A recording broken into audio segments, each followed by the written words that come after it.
துன்மார்க்கன் வெட்கப்பட்டு பாதாளத்தில் மௌனமாயிருக்கட்டும். என்ன பண்ணிடுவான்? நான் நல்லவன், நான் உங்களுடைய வார்த்தையை கேட்டேன், என்ன பாதாளத்திலேருந்து மீட்டுருவான். ஆனால் துன்மார்க்கன் என்ன பண்ணான்? அவன் வெட்கப்பட்டு பாதாளத்தில் போய் மௌனமாக இருக்கட்டும். அல்லேலூயா. இப்போ துன்மார்க்கனுக்கான இடம்தான் என்னது? அது பாதாளம். அவன் அங்கே வெட்கப்பட்டு போய் மௌனமாக இருப்பான். இங்கே என்ன குதிப்பான் தெரியுமா? அம்புட்டு குதிப்பான். அங்கே அடக்கி உட்கார வச்சுப்பாரு, அமைதியாக உட்காரான் இங்கே அப்படின்ட்டு. ஏன்? ஒன்றுமே பண்ண முடியாது, சத்தம் மூச்சு கட்டக்கூடாது, அமைதியாக உட்காருமா. இங்கே ஆடுவான், என்கிட்ட பணம் இருக்குமா, என்கிட்ட பேர் இருக்குமா, ஆள் இருக்குமா, நல்லா ஆடுவான். அங்கே அடக்கி உட்கார வச்சுருவான். உட்காரு, தண்ணியே கொடுக்க மாட்டார். ஏன்? மேலே பார்க்குறான் இல்லையா? இங்கே உட்காந்துட்டு பாதாளத்தில் உட்காந்துட்டு பரதேசியை பார்க்குறான். பரதேசியில் ஆபிரகாமின் மடிவில் லாசரு தேற்றப்படுகிறான். டேய், என் வீட்டு வேலைக்காரன் தான்டா, அந்த வீட்டு முன்னாடி தான்டா இருந்த, ஒரு சொட்டு தண்ணி கொடுறா. அப்போ இவன் சொல்லுவான், வாய்ப்புள்ள ராஜா, ஏன் நீ இதுவரைக்கும் பூமியில் என்ன அனுபவிச்ச? நன்மையை அனுபவித்தான். ஆனால் அவன் என்ன பண்ணா? தீமையை தான் அனுபவிச்சான். அதனால அதை நினைத்துக்கொள். அதை நினைக்க மட்டும் தான் முடியும். அப்பவும் தண்ணி கொடுக்கல. நீ தேவனுடைய சமூகத்தில் உன்னை புரிஞ்சுக்கோ. துன்மார்க்கனாக வாழ்ந்து கொண்டிருக்கிறாய். உனக்கான ஒரு இடம் இருக்கு, பாதாளத்தில் அப்படியே உட்கார வச்சிரு. அமுக்கு, கை வை, அப்படி உட்காரு அப்படிம்பார்.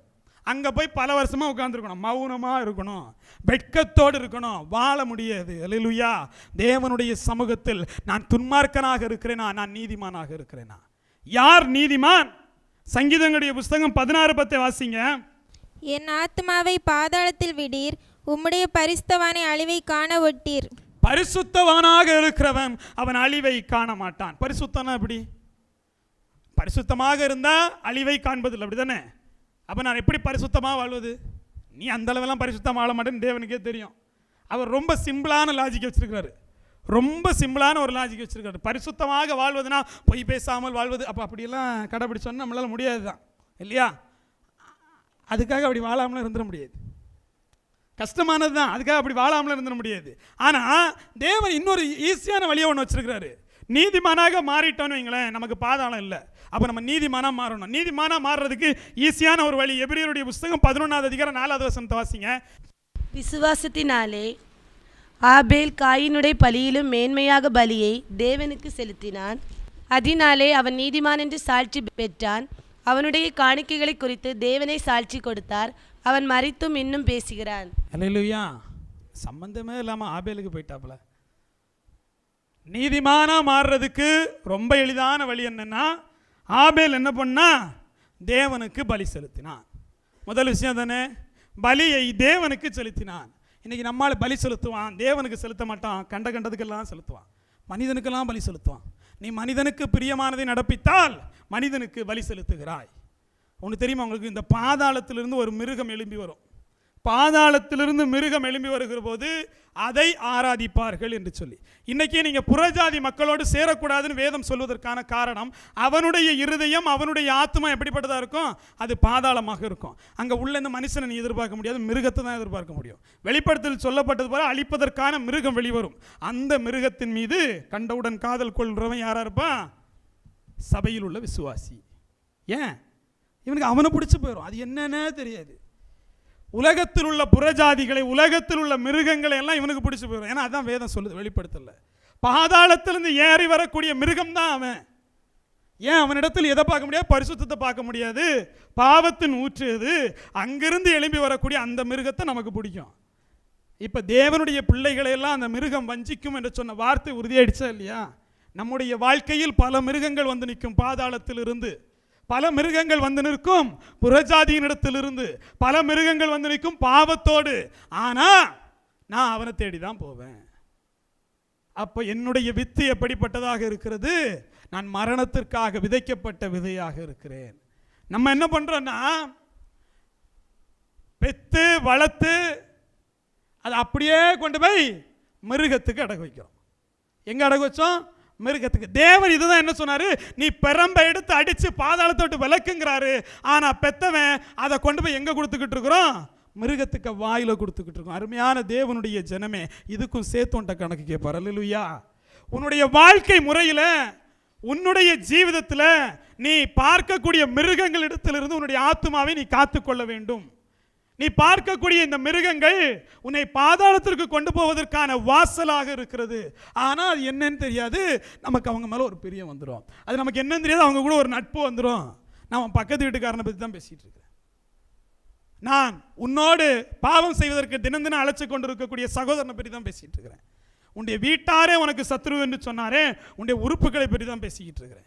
அந்த உறுப்புகள், ஒரு உறுப்பு பாவம் செய்கிற போது அதை தரித்தெறிந்து விட்டு நான் பரலோகராஜ்யத்துக்கு போகிறேன்னு சொல்லிட்டு முயற்சிக்காம அந்த சரீரத்தோடு உட்கார்ந்து மொத்த உடலையும் இருளாக்கி கொண்டு இருக்கக்கூடிய உன்னுடைய பாவ குணத்தை குறித்து தான் தேவன் பேசுகிறார். அல்லேலூயா. இன்றைய தினம் தேவன் சொல்லக்கூடிய வார்த்தை என்பது, இந்த பாதாளத்திலிருந்து மிருகங்கள் எழும்பி வருகிறது உன்னை வஞ்சிப்பதற்காக. இந்த பாதாளத்தின் வாசல்கள் உன்னுடைய ஆத்மாவை என்ன பண்ணக்கூடாது, அது சுகந்தரிக்க கூடாது, அது எடுத்துட்டு போயிடக்கூடாது. அப்ப நீ எப்படிப்பட்டவனா இருக்கணும், நீதிமானா இருக்கணும். நான் எப்படி நீதிமான் ஆவது? ஆபேல் பண்ணான் பாருங்க, பலியை தேவனுக்கு செலுத்தினான். இது ரொம்ப ஈஸியானதான், நம்மளால பண்ண முடியாது. நீங்க யாருக்கு முக்கியத்துவம் கொடுக்கணும், தேவனுக்கு முக்கியத்துவம் கொடுக்கணும். பலியை தேவனுக்கு செலுத்தணும். நீங்களும் நானும் என்ன பலியை செலுத்தணும், உங்களுடைய சரீரத்தை பரிசுத்தமாக தேவனுக்கு உகந்ததாக, தேவனுக்கு பயத்தோடு உங்களுடைய சரீரத்தை அர்ப்பணிப்பது தான் புத்தி உள்ள ஆராதனைனார். அதுதான் ஜீவ பலினார். இப்ப பலியை தேவனுக்கு செலுத்தணும். இரண்டாவது அந்த வசனம் தெளிவா சொல்லும், அதனாலே அவன் நீதிமான் என்று சாட்சி பெற்றான். எதனால? பலியினால் தான் ஒருவன் நீதிமான் என்று சொல்லி சாட்சி பெற முடியும். அல்லேலூயா. எந்த பலியினால? ஜீவ பலியினால. நீங்கள் ஜீவ பலியை கொடுக்கிற போது, குற்றமற்றவராக உங்களுடைய சரீரத்தை காத்துக்கொள்கிற போது நீங்கள் நீதிமான் என்று சாட்சி பெறுவீர்கள். அடுத்து சொல்லும் பாருங்க, அதை யார்? அவனுடைய காணிக்கையை குறித்து தேவனே சாட்சி கொடுத்தார். அல்லேலூயா. நீங்கள் தேவனுடைய சமூகத்தில் இந்த ஆலயத்திலிருந்து ஆராதிக்கிற போது தேவன் உங்களை குறித்து சாட்சி கொடுக்கணும், இவன் நீதிமான் என்று சொல்லி. அல்லேலூயா. இவனுடைய காணிக்கை அப்படியே பார்ப்பார், இவன் சரீரம் எப்படி இருக்கு, கண் எப்படி இருக்கு, இப்படி செயல்பாடு சிந்தனை எப்படி இருக்கு, அப்படியே பார்த்துட்டு இந்த காணிக்கையை குறித்து தேவன் சாட்சி கொடுக்கணும், இவன் நீதிமான் என்று சொல்லி. அல்லேலூயா. இதை தான் ஆபேலுக்கு கொடுத்தார். இவன் நீதிமான், அவன் மரித்தும் இன்னும் பேசுகிறான். அல்லேலூயா. நீங்களும் நானும் மரித்து பேசப்பட வேண்டும் என்று சொன்னால், நீங்களும் நானும் மரித்த பிற்பாடு தேவனுடைய சமூகத்தில் பேசப்பட வேண்டும் என்று சொன்னால், நீங்கள் செய்ய வேண்டியது என்னது? ஜீவ பலியாக உங்களை தேவனுடைய சமூகத்தில் ஒப்புக் கொடுப்பது. அப்ப நம்ம என்ன ஆயிடுவோம்? நீதிமானாக்கப்படுவோம்.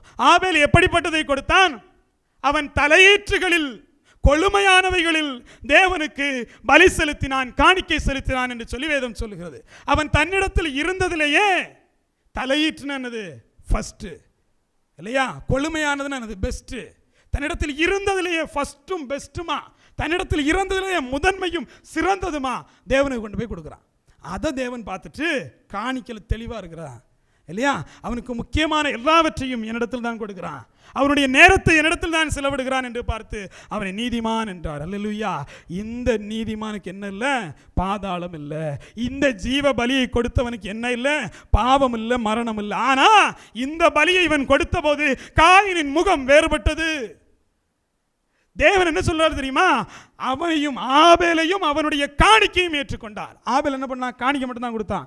ஆனா அவனையும் அவனுடைய காணிக்கையும் ஏற்றுக்கொண்டார். அவனை ஏற்றுக்கொண்டார். இப்ப இந்த சரீரத்தை மட்டும் தேவனுடைய சமூகத்தில் ஜீவ பலியாக கொடுக்கிற போது உன்னையும் உன்னுடைய காணிக்கையும் அவர் ஏற்றுக்கொள்வார். அப்ப நீ யாராவது தேவனுடைய பிள்ளையாக மாறுவார். ஆனா காயினால அது முடியாது. காயின் கண்டதெல்லாம் கொண்டு போய் கொடுப்பான். எதை கொடுக்கணுமோ அதை கொடுக்க மாட்டான். இப்ப காயினுடைய முகம் வேறுபடுகிறது. நன்மை செய்தால் உனக்கு மேன்மை இல்லையோ? நீ நன்மை செய்யாதிருந்தால் பாவம் எங்க படுத்திருக்கும்? வாசற்படியில் படுத்திருக்கும். இன்று இந்த சபைகளுடைய வாசற்படியில் என்ன படுத்திருக்கிறது? பாவம் படுத்திருக்கிறது. காரணம், நீயும் நானும் இன்னும் நன்மை செய்யவில்லை, இன்னும் ஜீவ பலியை தேவனுடைய சமூகத்தில் கொடுக்கவில்லை. நீங்கள் ஜீவ பலியை கொடுக்காம நீ என்னதான் சபைன்னு சொல்லியிருந்தாலும், மணவாட்டின்னு சொன்னாலும் தேவன் என்ன சொல்வார்? உன்னை நான் அறியேன் என்று தான் சொல்வார். அப்ப தேவனுக்கு பிரியமான அந்த ஜீவ பலியை நீங்கள் நான் கொடுக்கணும். யாக்கோபு 2:21 வாசிங்க. நம்முடைய பிதாவாகிய ஆபிரகாம் தன் குமாரன் ஈசாக்கை பலிபீடத்தின் மேல் செலுத்தின போது கிரியைகளினாலே அல்லவோ நீதிமானாக்கப்பட்டான். அல்லேலூயா. ஆபிரகாமுடைய பிள்ளைகள் ஒன்று புரிஞ்சுக்கணும். ஆபிரகாம் எதனால் நீதிமானாக்கப்பட்டான்? கிரியையினால். நம்ம நினச்சிக்கிட்டு இருக்கிறோம், எனக்கு விசுவாசம் இருக்கு, யாசுவா மெசியாவுடைய நாமத்தை நான் ஏற்றுக்கொண்டேன், அதில் ஞானஸ்தானம் பெற்றுக்கொண்டேன். கிரியை இல்லாத விசுவாசம் அது செத்தது.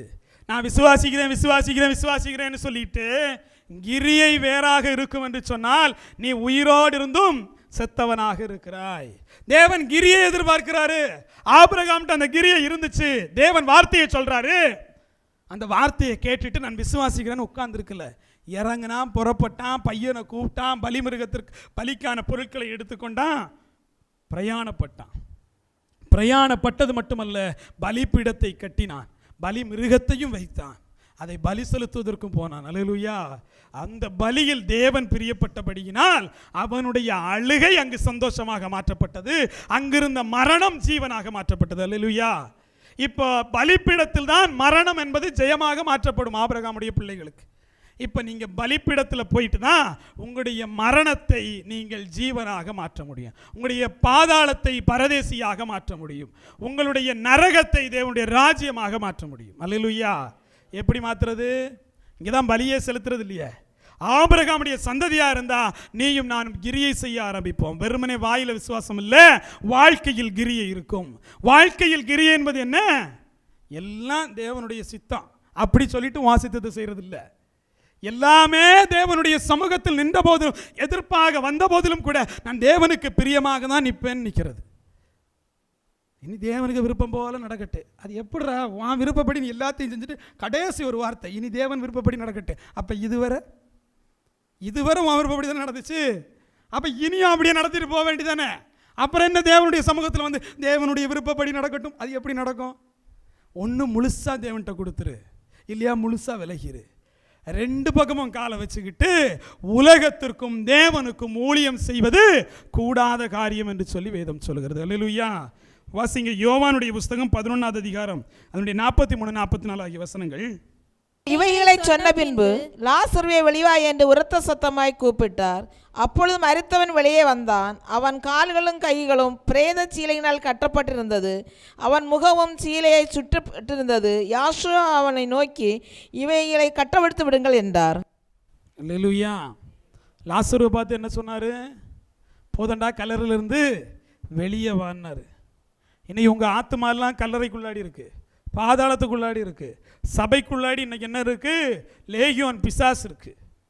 தேவன் தங்க வேண்டிய ஆலயம் இன்னைக்கு பாதாளமாக மாறி நிற்குது. இப்போ சொல்றாரு, லாசருவே நீ வெளியே வா.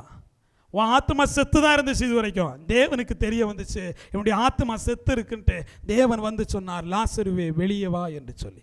வெளியே வந்த அந்த லாசருவிடத்தில் சொன்னார், இவனை கட்டி இருக்கிற கட்டுகளெல்லாம் என்ன பண்ணு, எடுத்து போடுன்ட்டார். வெளியே வாரது உன் வேலை தான். அல்லேலூயா. தேவன் கூப்பிட்டுட்டாரு, லாசருவே நீ வெளியே வான்ட்டு. லாசரு தான் வெளியே வரணும். வெளியே வந்த லாசருடைய கட்டுகளை அவிழ்ப்பதற்கு தேவன் உதவி செய்வார், உன்னுடைய பிரச்சனைகளை மாற்ற தேவன் உதவி செய்வார். ஆனால் நீ முதல்ல என்ன பண்ணணும்? பாதாளத்திலிருந்து, மரணத்திலிருந்து என்ன பண்ணணும்? நீ வெளிவரணும். உன்னுடைய ஆத்மாவை முதல்ல கல்லறையிலிருந்து வெளியேடு. உன்னுடைய ஆத்மாவை முதல்ல கல்லறையில் இருந்து, பாதாளத்திலிருந்து வெளியேடு. இப்போ தேவன் கூப்பிடுறார், லாசருவே நீ வெளியே வா என்று சொல்லி. வாசிங்க யாக்கோபு 2:5.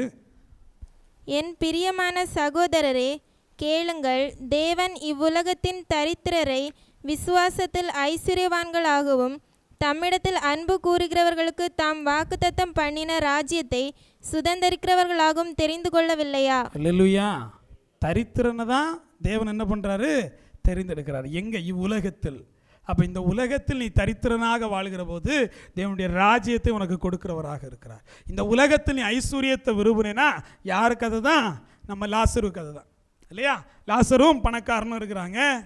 ஆனால் லாசரு இங்கு தரித்திரனாக தான் இருந்தான், இங்கு தீமையை தான் அனுபவித்தான். ஆனால் அவன் ஆபிரகாமுடைய மடியில் பரதேசியில் அவன் தேற்றப்பட்டான்.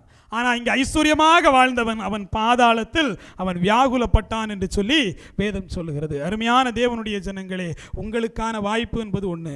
இந்த உலகத்தில் நீ எப்படி வாழப்போகிறாய்? இந்த உலகத்தில் தரித்திரத்தையும் உலகத்தில் தேவனுக்காக பாடுகளை நீ தெரிந்தெடுத்தனா அந்த உலகத்தில் உனக்கு என்ன உண்டு?